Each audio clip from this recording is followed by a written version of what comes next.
ఒక hostel room లో ఇద్దరిని ముగ్గురిని పెడతారు ఓ రూమ్ లో. సో చదువుకోకుండా చిట్ చాట్లు చేసేవారు వీళ్ళందరూ. సినిమాలకు వెళ్ళడం, ఆ గేట్ దూకి రావడం, గేట్ వేసేస్తే హాస్టల్, ఇవన్నీ చేసేవారు. నేనేమో అప్పుడేమో శ్రీరామచంద్రుడిలాగా ఉండిపోయేవాడిని. ఇప్పుడు కూడా అలాగే ఉన్నారు కదా సార్.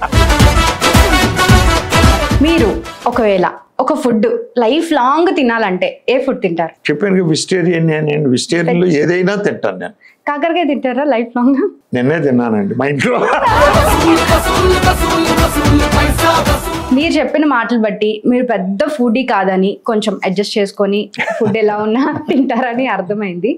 బట్ దాసరి గారు మంచి ఫుడీ కదా సార్? అవును, మా గురువు గారు కదా సార్. మంచి ఫుడీ కాబట్టి ఆయన ఫుడ్ హ్యాబిట్స్ ఎలా ఉండేవి?